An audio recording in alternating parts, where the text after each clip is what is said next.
The Galactic Concord had ruled the stars for 12,000 years. 17 different alien species worked together, traded together, and built great cities on thousands of worlds. They had laws older than human civilization. They had technology that could reshape planets. They believed they were the peak of all life in the universe when humans first arrived in their space.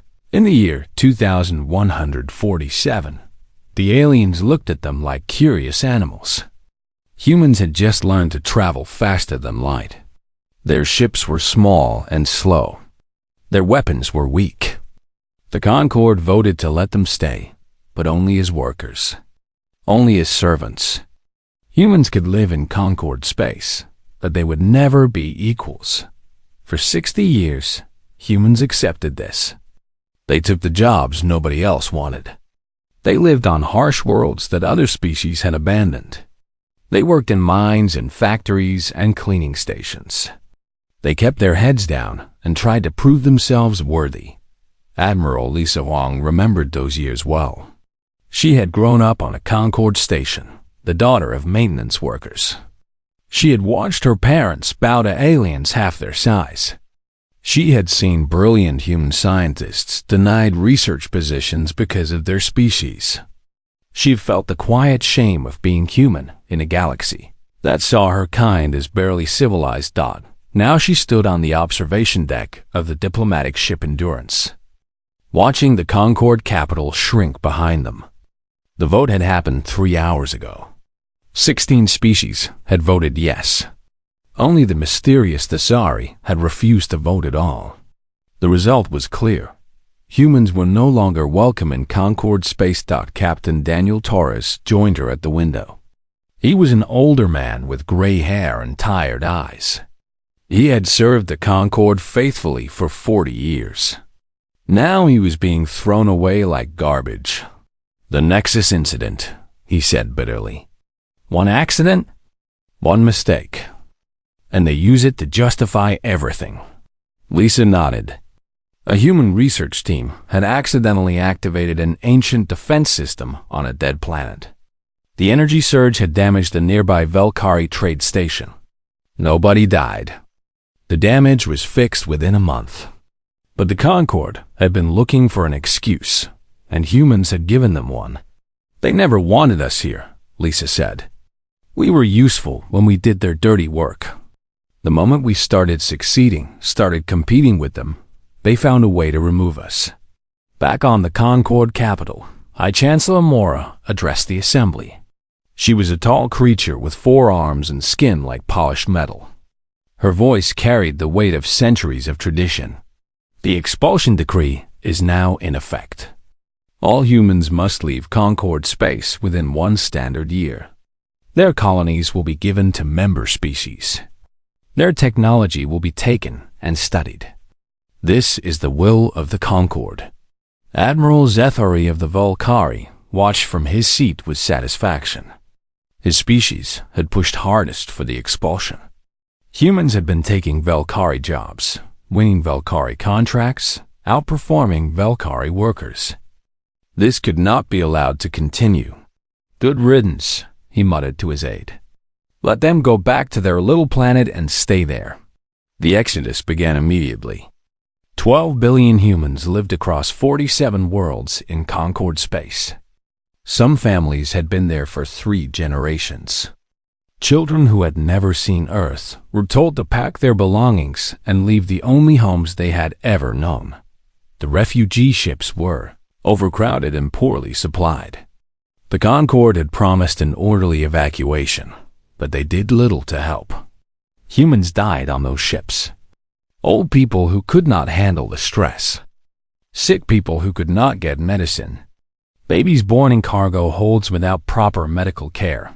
Lisa's grandmother was one of them. She had lived on Velkari Prime for 50 years. She had raised her children there, buried her husband there, built a life there. She was 87 years old when they forced her onto a transport ship. She died 3 days before reaching human space. Lisa never forgot that. She never forgave it. On Mars, Dr. Samuel Wright coordinated the refugee efforts. He was 73 years old, one of the first humans to travel to Concorde space. He had spent his life believing that humanity could earn its place among the stars. Now he watched that dream die. His assistant, Lieutenant Maria Reyes, brought him reports throughout the day. Each one was worse than the last. Ships breaking down. Supplies running out. People dying. The last transport from Volcari Prime has left, Maria reported. All humans are now officially out of Concorde space. Samuel stood at his window, looking out at the red Martian landscape.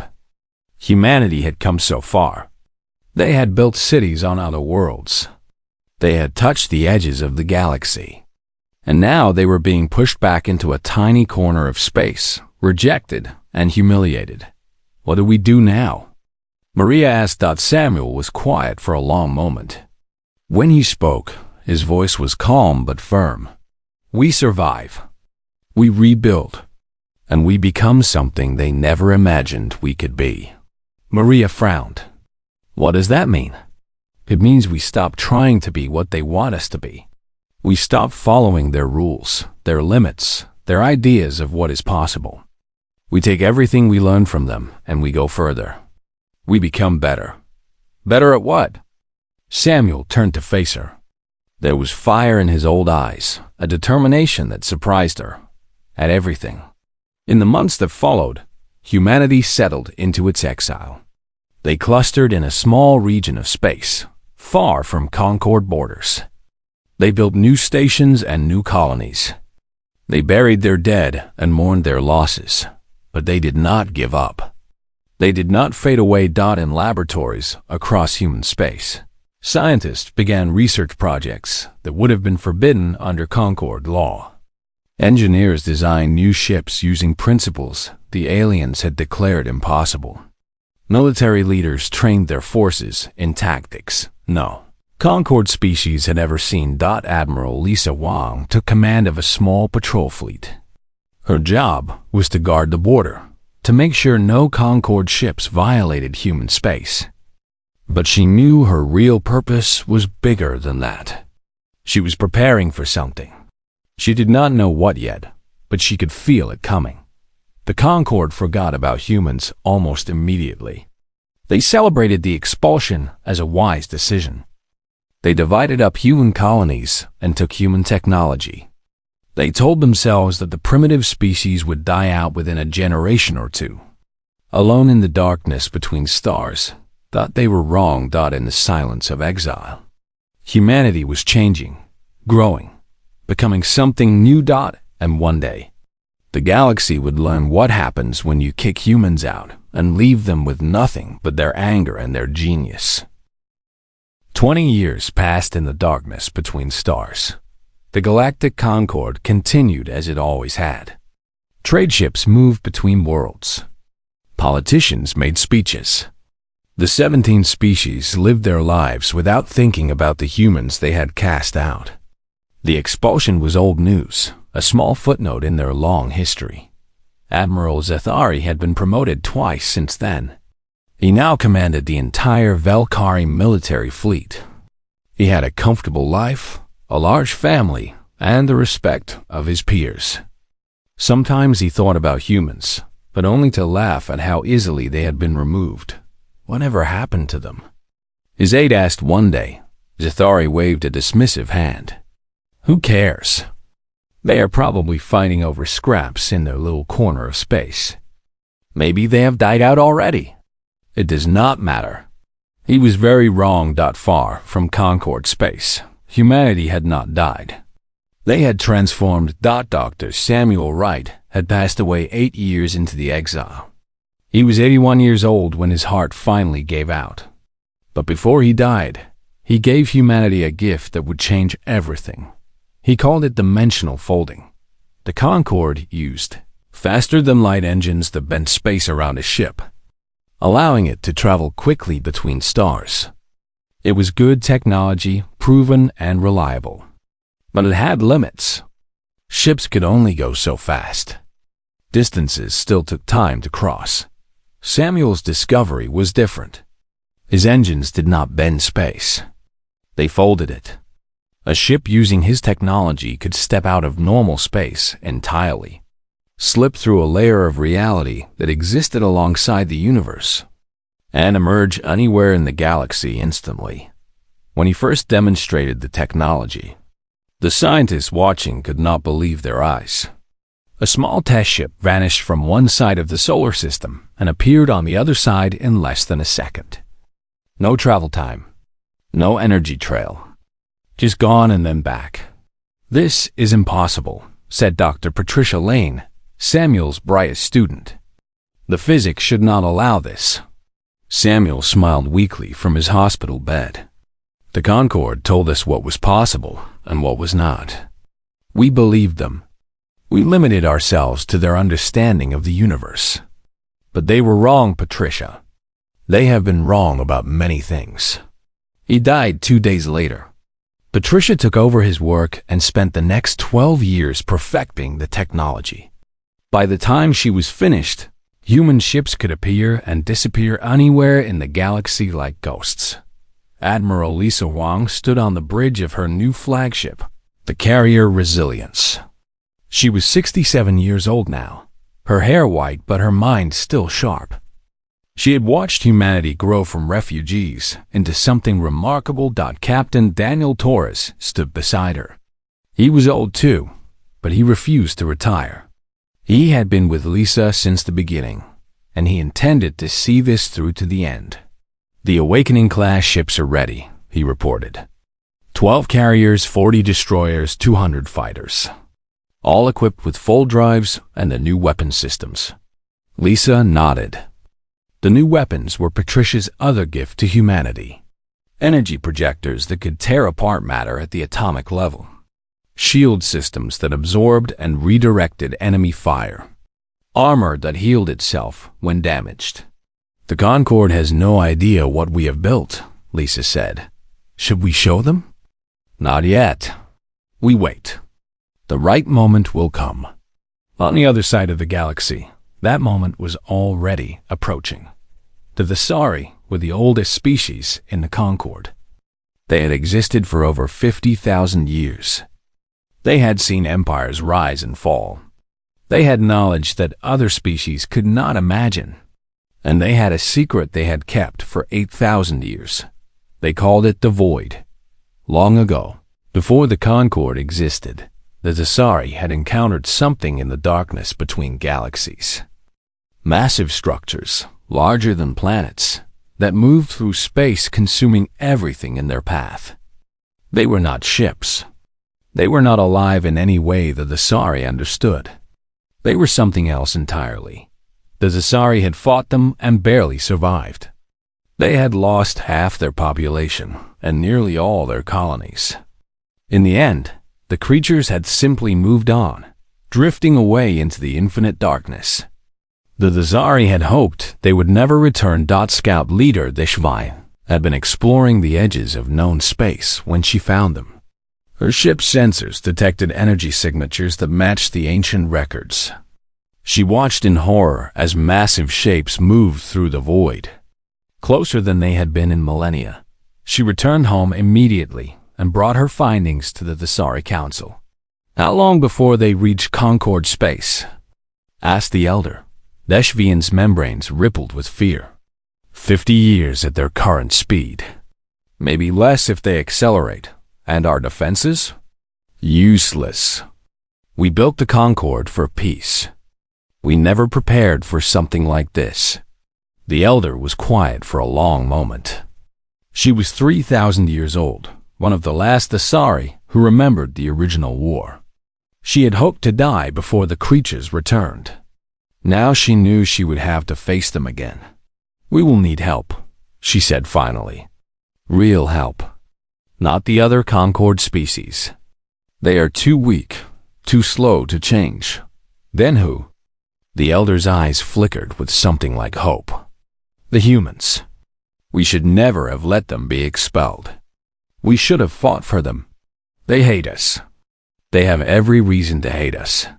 Perhaps. But they are also the only species in this galaxy who might be able to fight what is coming. We must try. The Dazari ambassador arrived at the Concord capital 3 months later. She requested an emergency meeting with the High Chancellor and all military commanders. What she showed them changed everything. The holographic display filled the council chamber with images of the approaching swarm. Billions of entities moving through space. Massive structures that dwarfed anything the Concord had ever built. And footage of a Dazari observation post being destroyed in seconds, its shields failing, its hull being consumed. "We call them the Devourers," the ambassador said. "They are coming, and nothing we have can stop them."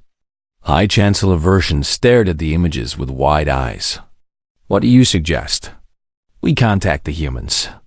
We beg for their help." Admiral Zethari laughed out loud. "The humans? Those primitives we kicked out 20 years ago? What could they possibly do?" The Dazari ambassador turned to face him directly. "They have changed, Admiral. Our sensors have detected things in human space that should not be possible. Ships that move without traveling. Weapons that unmake matter. They are not the species you expelled. They are something new." Zethari's laughter died in his throat. "We created this situation," the ambassador continued. "We threw them out. We humiliated them. Now we must swallow our pride and ask them to save us." The council voted that night. The result was unanimous. They would contact the humans, they would beg, and they would pray that humanity was willing to forgive. The Valkyrie diplomatic ship moved slowly toward human space. Its weapons were powered down. Its shields were lowered. Every light on its hull was blazing to show peaceful intent. Admiral Zethari stood on the bridge, feeling something he had not felt in decades. Fear. 20 years ago, he had celebrated when humans were expelled. He had called them primitives, animals, pests to be removed. Now he was traveling to their territory to ask for help. The shame of it burned in his chest, but the images of the Devourers burned hotter. His sensors detected nothing as they approached the border. Empty space stretched in all directions. Perhaps the humans really had died out. Perhaps this mission was pointless. Then a ship appeared. It did not come from anywhere. It did not fly in from a distant point.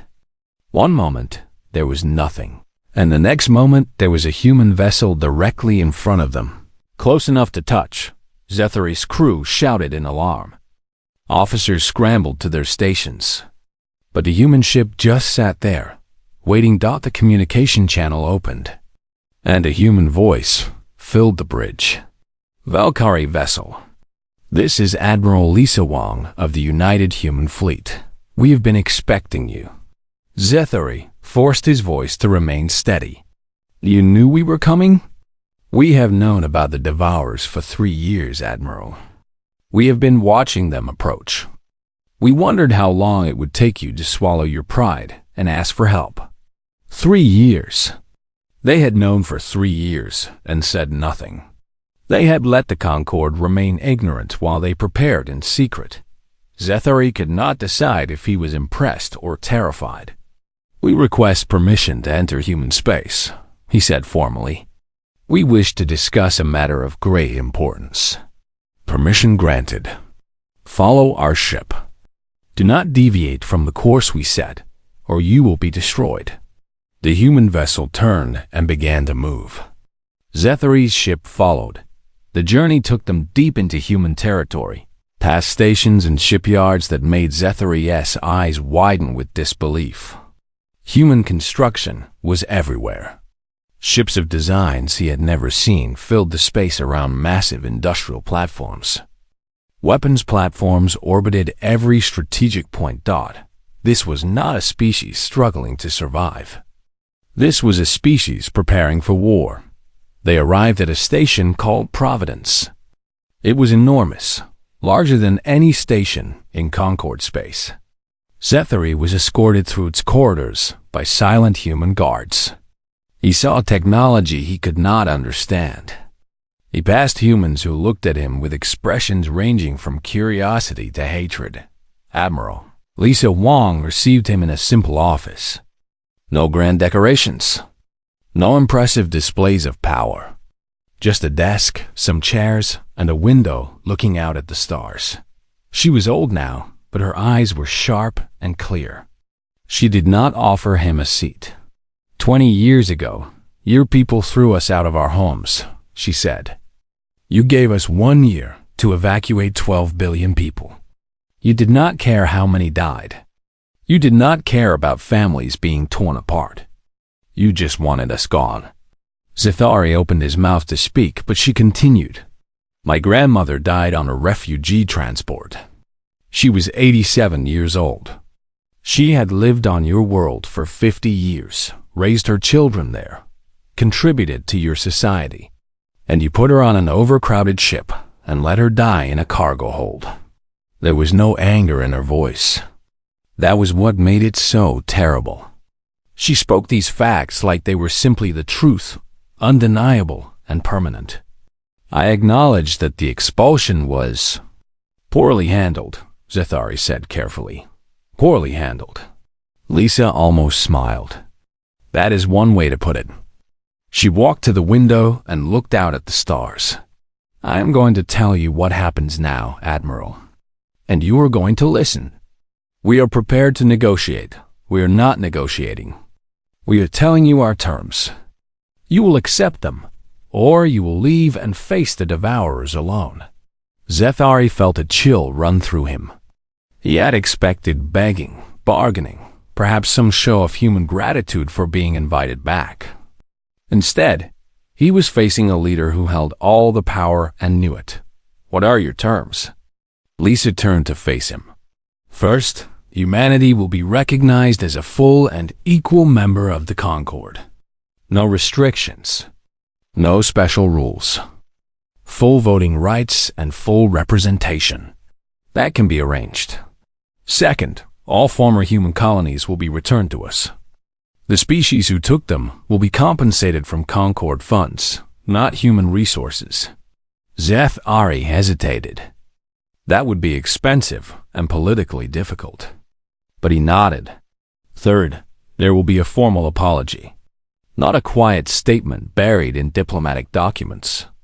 A public admission broadcast across all Concord space, acknowledging what was done to us and expressing genuine regret. That one hurt. Zathari's pride screamed against it. But he thought of his children, his grandchildren, his entire species being consumed by the approaching swarm. Agreed. Fourth, and most important, we will lead the war effort. Human commanders will have final authority over all military decisions. Concord species will follow our orders without question. Now Zathari did object. That is too much. Our people will never accept. Your people will accept it, or your people will die. Lisa's voice was calm but absolute. We have spent 20 years preparing for this moment. We have weapons and ships and strategies that you cannot imagine. We know how to fight. You do not.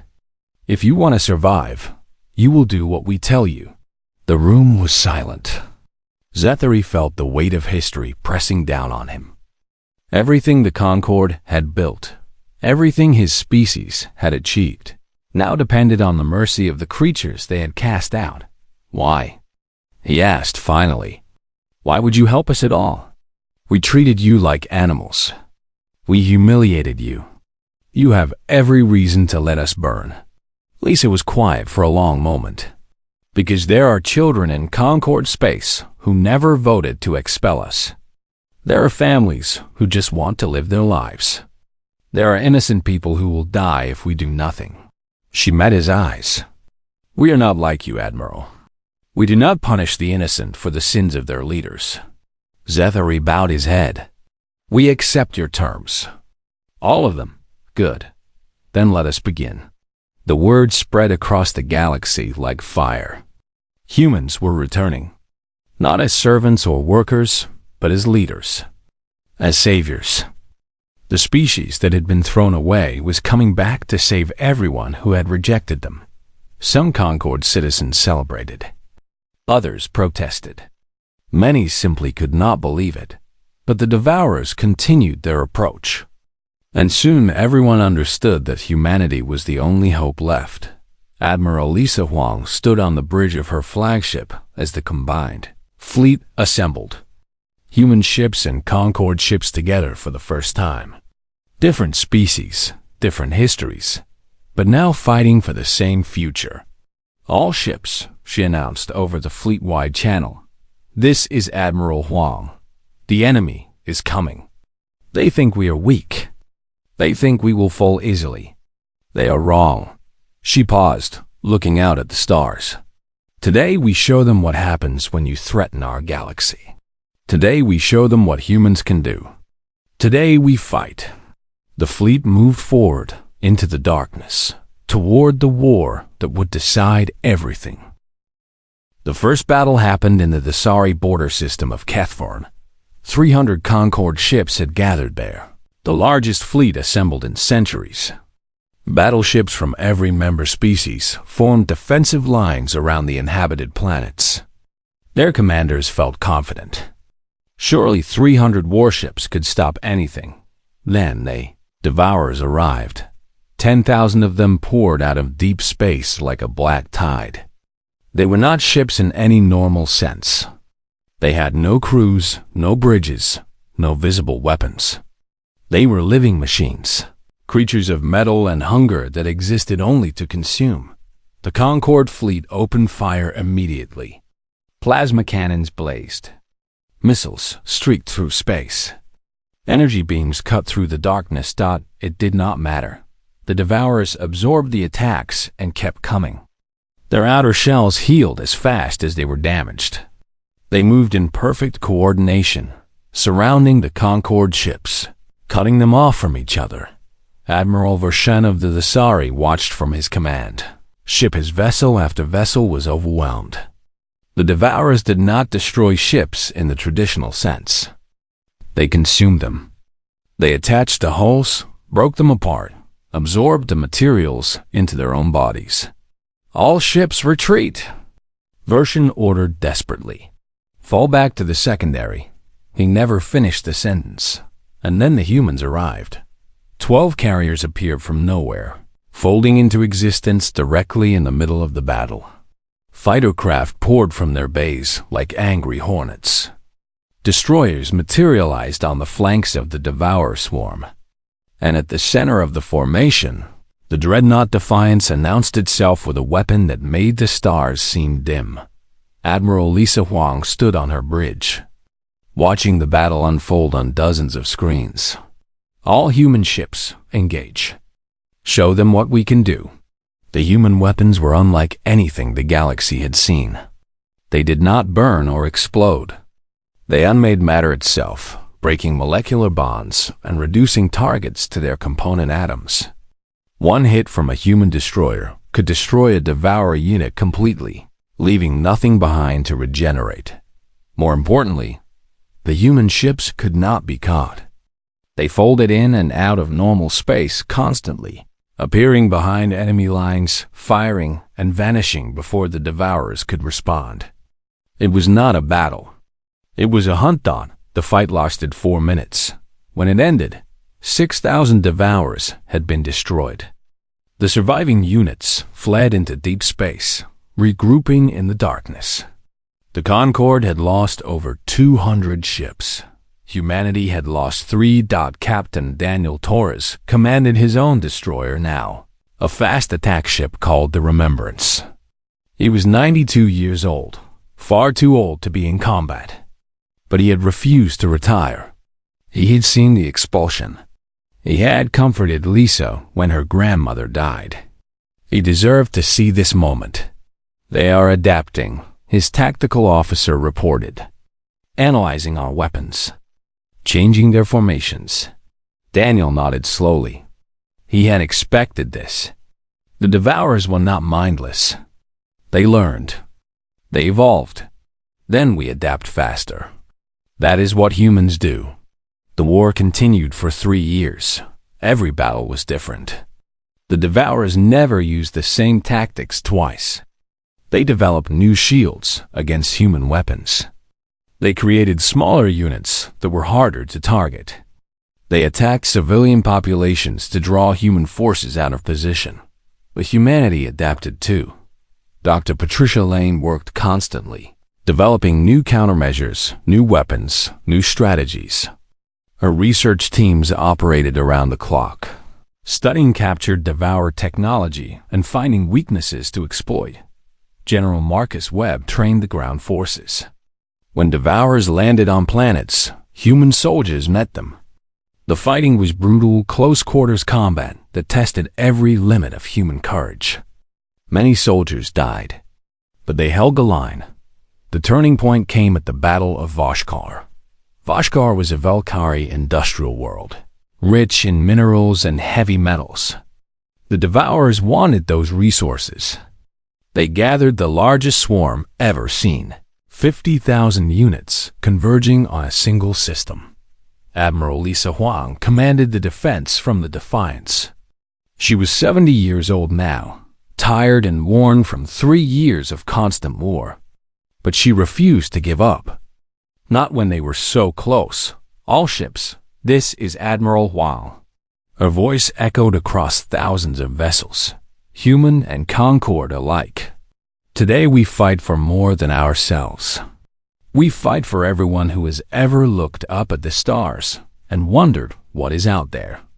We fight to prove that life, in all its forms, has the right to exist.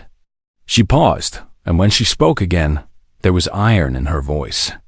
And we fight because we are really good at it. All ships, engage. The battle raged for 18 hours. Ships fell on both sides.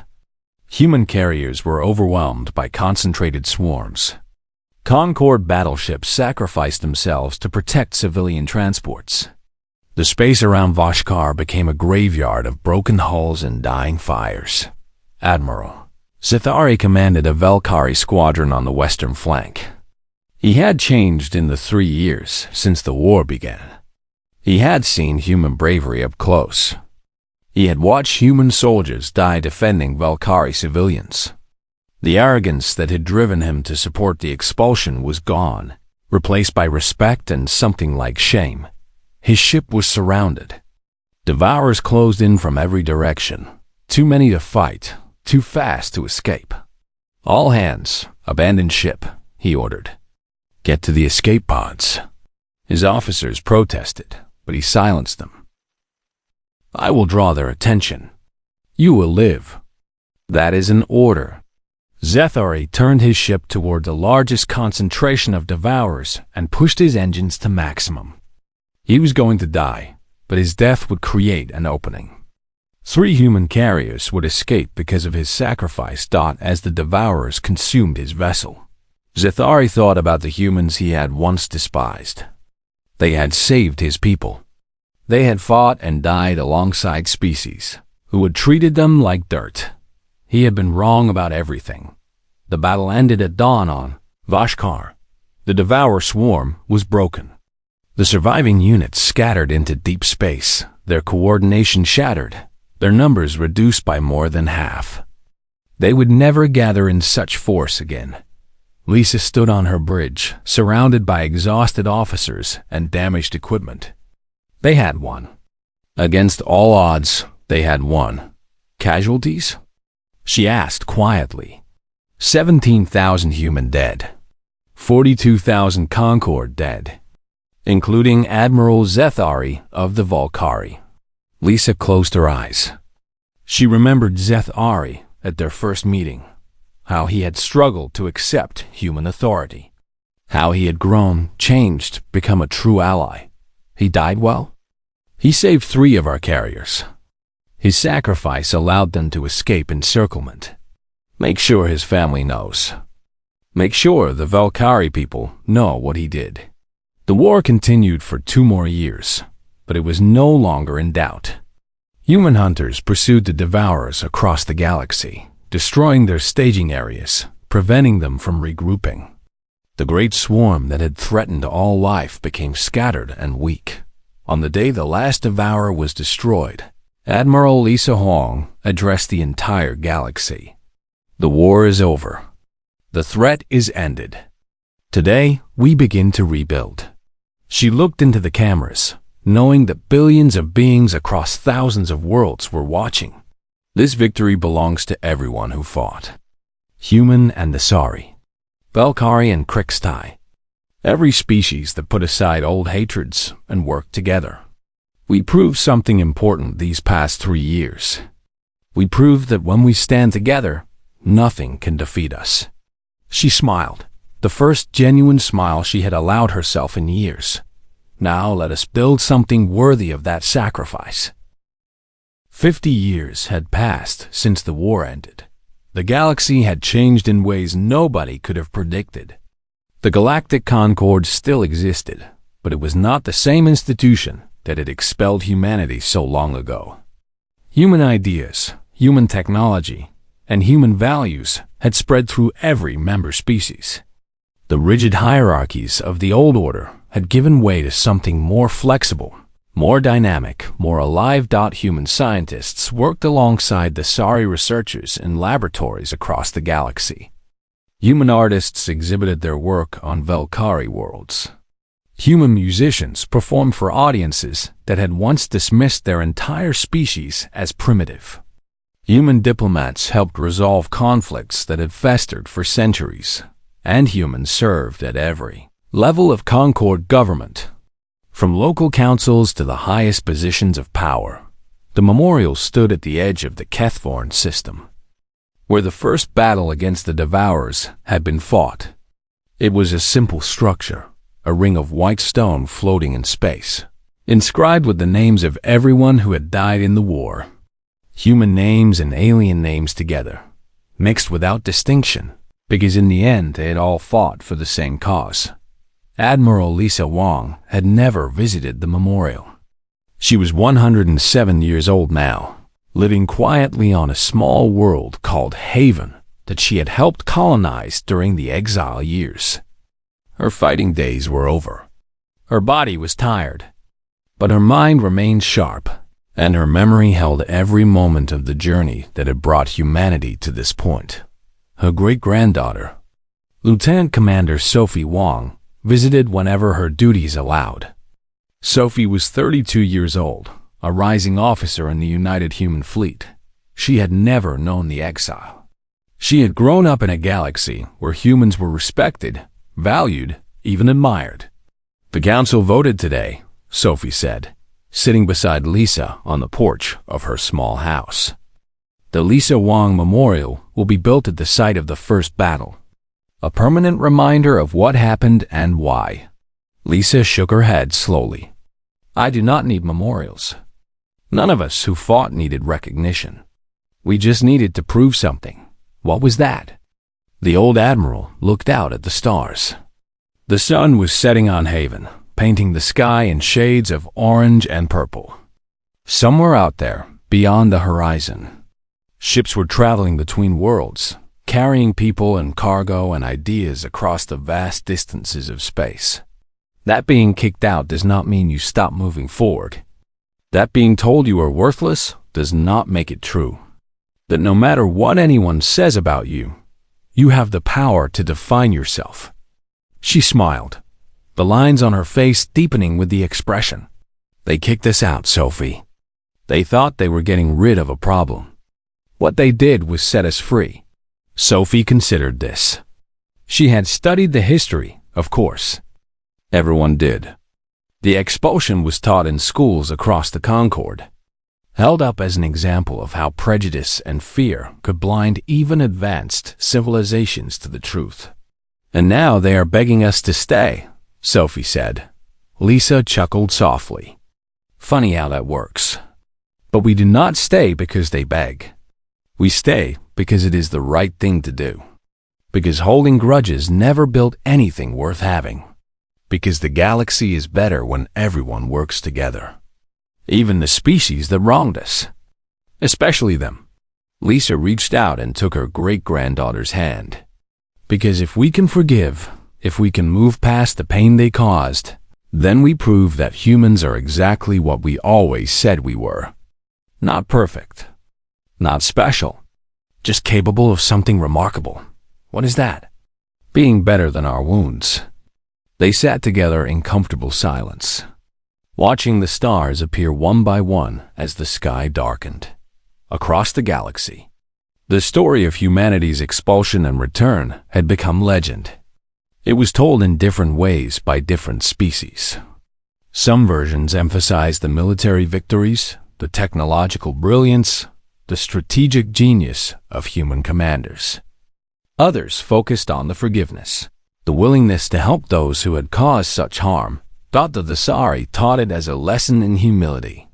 They had almost voted to expel the humans too. If they had, the Devourers might have consumed everything. The Velkari taught it as a lesson in respect. They had dismissed humans as primitives, and that dismissal had nearly cost them their entire civilization.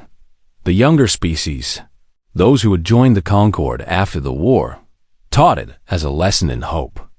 No matter how bad things seemed, no matter how rejected or abandoned you felt, you could always rise above it. But the version that resonated most, the one that was told around fires and in classrooms and in quiet moments between friends, was simpler than all of these. It was the story of a species that refused to be defined by rejection. It was the story of people who took their pain and turned it into strength. It was the story of exiles who came back, not for revenge, but because it was the right thing to do. High Chancellor Voshan, the Thesari who had led the Concord through the post-war reconstruction, visited Lisa on Haven shortly before her death. He was ancient by his species' standards, nearly 4,000 years old, and he moved slowly through her garden with the careful steps of someone who had seen too much time pass. "I wanted to thank you," he said, personally, before it was too late. Lisa smiled at him from her chair. "You already thanked me. Many times. Not enough. Never enough." He sat beside her, his multiple eyes reflecting the starlight. "We treated your people terribly. We pushed you out and expected you to disappear. Instead, you saved us all." "We saved ourselves," Lisa corrected gently. "Saving you was just a side effect." Voshan laughed, a strange whistling sound that his species made when amused. "You humans, even now, you refuse to take credit. We take credit for what we did. We built something in exile. We grew stronger. We became better. But the saving part, that was not about credit. That was about being who we wanted to be, instead of who you expected us to be." The High Chancellor was quiet for a long moment. "What do you think happens now?" he asked finally. "Now that the war is over, now that the galaxy is at peace, what comes next for humanity?" Lisa looked up at the stars, at the infinite darkness that held so many worlds, so many possibilities. "The same thing that always comes next. We keep going. We keep growing. We keep reaching for something better." She turned to face him. "That is what humans do, Chancellor. We do not stop. Not when we are rejected. Not when we are welcomed. Not ever. And if someone tries to kick you out again?" Lisa smiled, and for a moment, Voshan saw the fierce young officer who had faced down admirals and commanded fleets and led her species through its darkest hour. "Then we will do what we did before. We will survive. We will adapt. We will become something they never imagined." She closed her eyes, tired but content. "And then we will come back. We always come back." Admiral Lisa Wong died 3 months later, peacefully, in her sleep. The entire galaxy mourned her passing. Ships from every species gathered at Haven for her funeral, filling the sky with lights that burned like artificial stars. But humanity did not stop. They kept exploring, kept building, kept reaching for the edges of the universe. They remembered where they came from, the exile and the pain and the long journey back, and they never forgot the most important lesson of all. They had been kicked out, unwanted and despised. They had come back as saviors, as partners, as leaders. And the galaxy would never make the mistake of underestimating them again.